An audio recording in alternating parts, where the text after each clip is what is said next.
drive your front row seat to the future of all things mobility. My next guest is truly an expert on all things transport. Kelly McGuinness is director of the Sam Schwartz Transportation Research Program at the Roosevelt Public Policy Institute at Hunter College, New York, where she works as the right hand to the peerless sage of our roads, Sam Schwartz. If that sounds like a mouthful, it's because I had a hard time deciding on a topic for her, since Kelly is truly one of the deepest minds focused on the societal impacts of transport, technology, and commerce. So we decided on a rather philosophical discussion of, are we even doing the right thing? Kelly, thank you for coming on the show, and I know you're busy, but I wanted to start with laying out a thesis here to say, is it fair to say that the world's most economically vibrant cities tend to have the best transport? And I want to particularly talk through, how do you think autonomous vehicles will affect society and the economy? What do you think we should watch out for? That's a great question. And I do think that it's true that the most vibrant cities have great transport.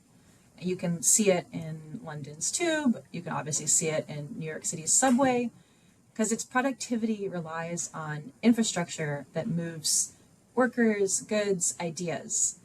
And, there is a scenario where autonomous vehicles, AVs, can do this effectively, and perhaps economies will benefit from that if they can move workers, goods, and ideas seamlessly.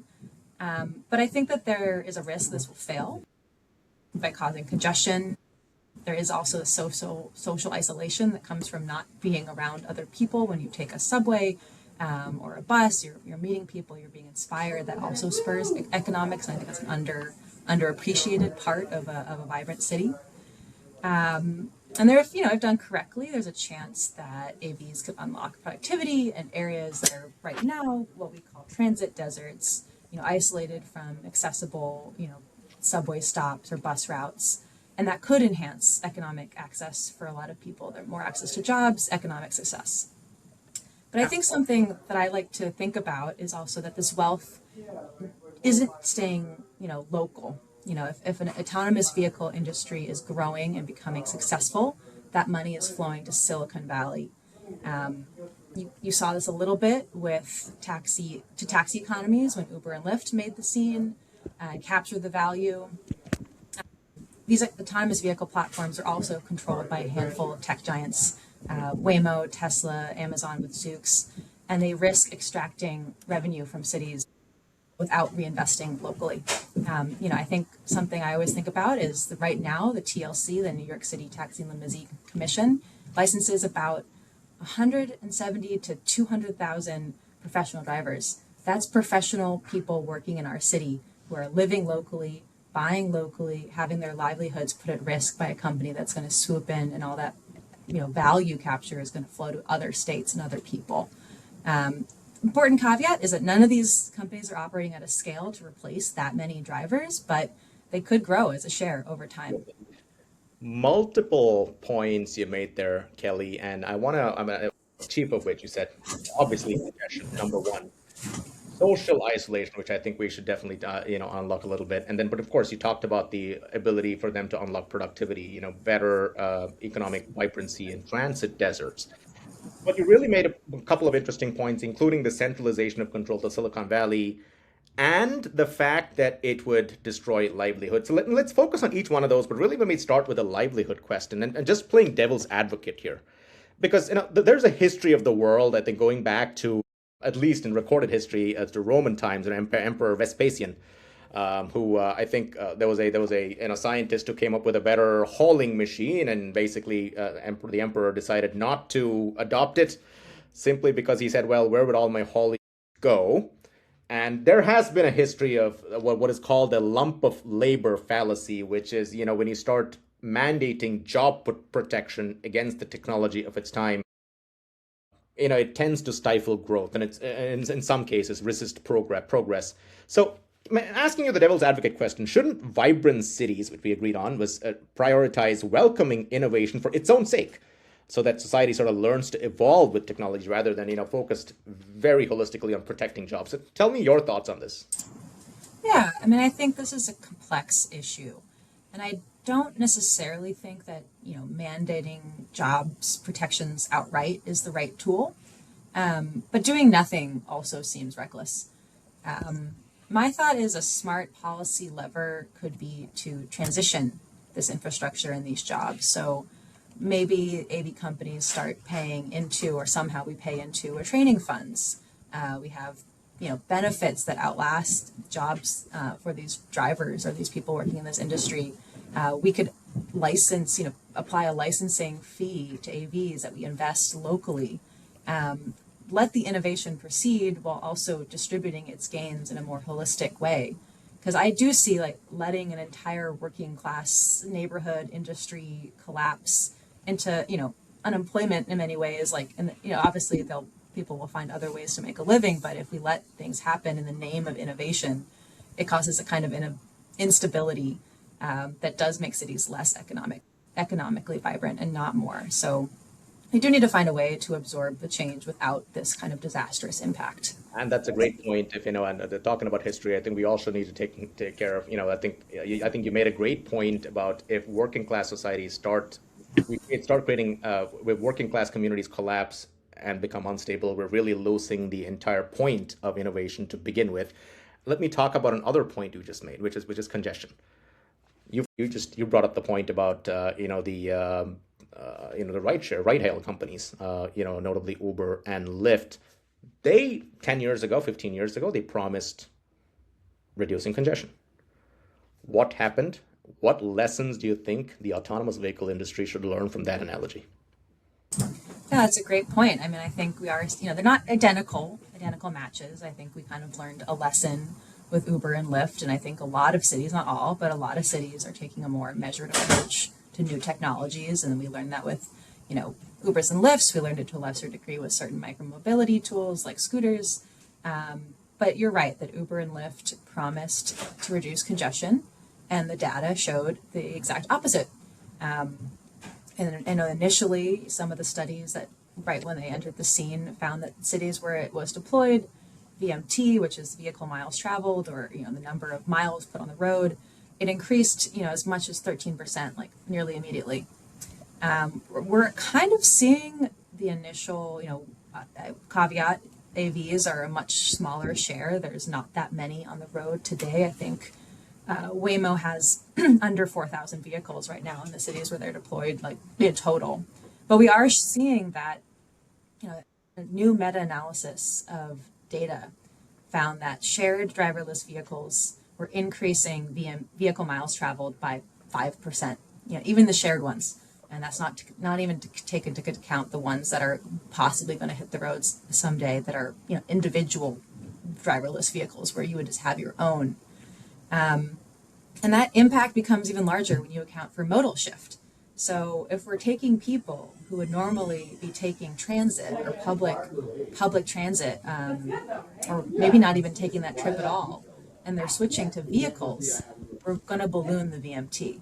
So that was the case with Uber and Lyft, where they found that trips that would normally have not have been taken at all, there was actually a switch to a car trip. So you had a net new vehicle trip. And if you count for that, mode shift and that VMT increases for the modes of the trips that riders wouldn't have taken at all or taken with transit, you really do see an increase in VMT. And robotaxis could repeat this. They're a shiny new thing. I think people are drawn to them. And those are really profound thoughts, Kelly. It's that looks like, when these new technologies appear on the horizon, it feels like, number one, trips that wouldn't otherwise have been taken start getting taken, and that on its own is not bad. But really, I think one of the profound points you made was it starts stealing from transit, which actually has environmental and social benefits for the city as a whole. And so vehicle miles travel, for those of you who may not know, is a great metric to aim for because it really measures the amount of travel that's being done within a certain community. Let me bring up another point that we talked about, which is, of course, the robotaxi industry will tell you that, they are safer. That's a big promise that, they're safer. But what should we look for as citizens to actually feel comfortable or skeptical of autonomous vehicles? And really, at the end of the day, safety is a bit of an intangible measure. Do we really know?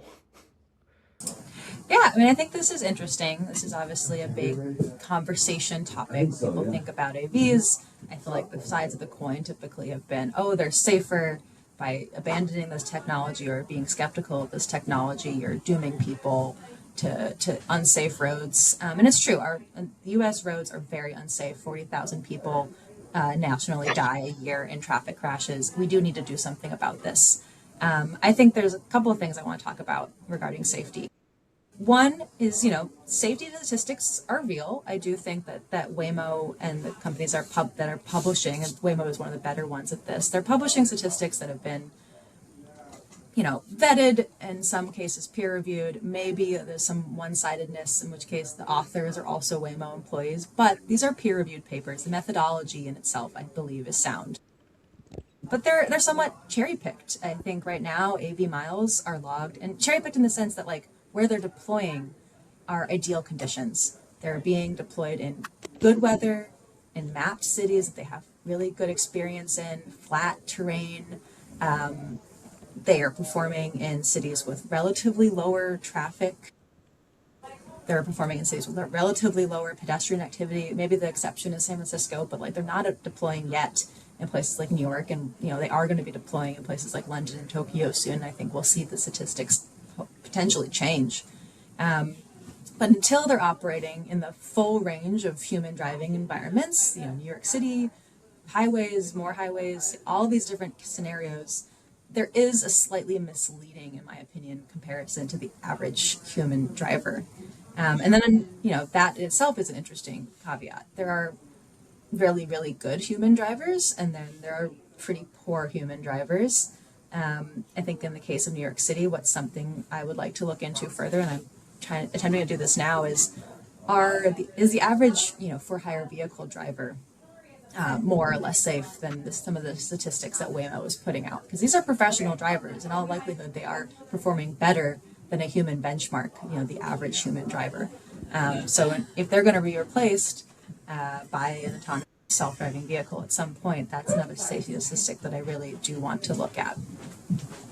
That's a very profound point, Kelly, once again. And it's a great statistic, because actually I was at Avis Car Rental, and one of the things, this is a bit of a parable, but we were looking at renting, Avis started this initiative to rent vehicles to Uber drivers. And one of the criticisms was, well, these are, sort of lower income drivers, and what if they, just hurt the car? Turns out they were actually professional drivers. They took care of their car a lot better. The insurance costs actually went low for us. And that was one of the big innovations for our time. So you may come up with that research that, the professional driver is actually a lot safer than, what I think the average driver is, of course. But let me talk about, more sobering topics that, autonomous vehicles have not addressed yet. And one of the factors you champion is equity in transport. Now, look, the fundamental argument of the robotaxi industry is to centralize, basically create this one central driver module that basically drives around every city. But alternately, sort of a robotaxi, to create equity and economic vibrance, it would require integration with city transit and maybe microtransit. How do we even make this happen? Yeah, that's a very hard question. I do feel that autonomous vehicles without transit integration just replicate the car dependency problem at scale. And we aren't going to solve anything unless we really do use this technology in a transportation and transit and features. And I think there's a lot of potential there. I think we had the Sam Schwartz Transportation Research Program at Roosevelt House. We had a autonomous vehicle symposium conference back in April, and we heard some really, really interesting things from some of the people who are working to bring autonomous vehicles to public transit at the Port Authority of New York and New Jersey, as well as in Atlanta on the Beltline. And one of our panelists made a really good point, I thought, and he mentioned that if we are going to bring autonomous vehicles to transit, it does need to mimic what good transit already does very well. It needs to be affordable, reliable, and fast. And I think that there is a real opportunity here for transit to take autonomous vehicle features and enhance their own services. Because it is this dismal reality is we don't always invest in transit first. We invest in private company, we invest in rideshare. That's where the money is flowing. It's not flowing to innovation in the transportation sector, where it really could have this great impact on equity, as you mentioned. Because there's a crisis in service, there's a crisis in public transportation agencies not having enough funds to maintain the service that their customers need. And autonomous vehicles could fill in the gap. It could be for every one bus or every one train that's operated by a person, there's another one that comes in behind to fill in the service gap that's run autonomously. Absolutely. It's interesting, and it's I don't know, potential that's there, and hopefully the tech will see that and go in that direction. And then it is to some degree. It's just not as much. It's heavily leaning towards private sector ride hail. And the question you asked before, how do we make this successful? Who pays for it? I think there's a few answers, but none of them are easy. On the AV operator side, I do think cities can leverage their power, and you have to pay to play. You have to extract equity contributions through licensing fees. There's congestion levies. You pay for the time you're in the zone. You pay for the time that you're producing congestion and particulate matter from tires. Not as much emissions, because a lot of these cars are electric. But there's mandated service zones. You have to be deployed in these areas that are transit deserts as a condition of operating on public roads. That's just something cities can use their power in this way.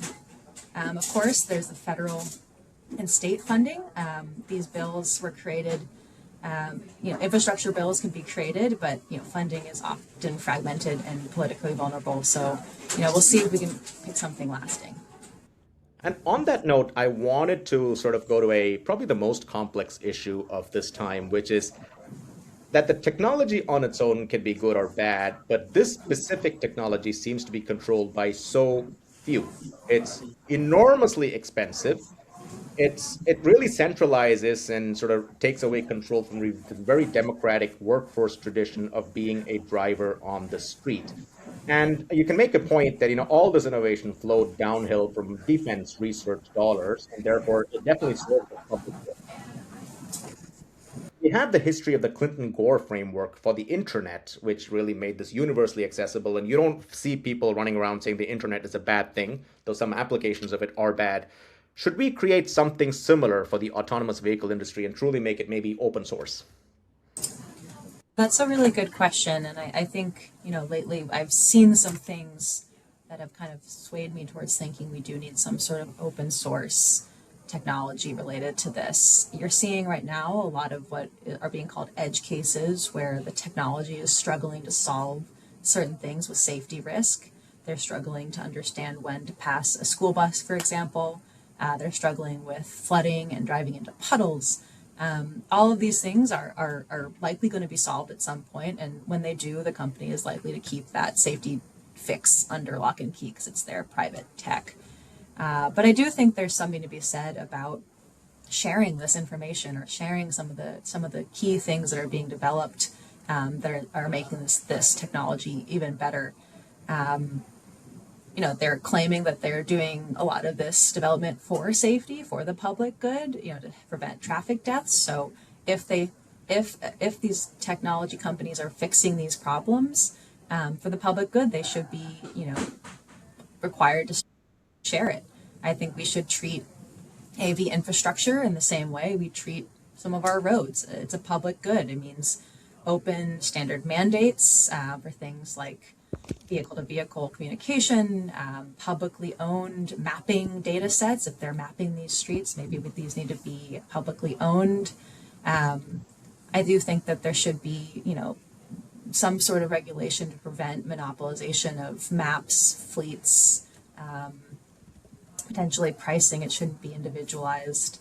The infrastructure should be open in some ways. We should know, what's working and what's not, and that's the tools that are working should be shared.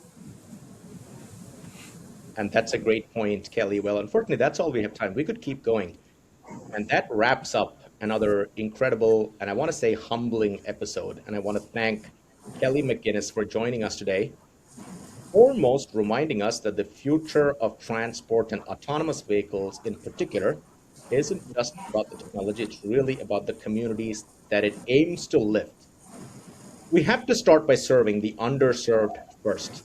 Because at the end of the day, when transportation has to be affordable, reliable, and fast in order to move people from point A to point B, putting them back to work, and eventually building a civilization.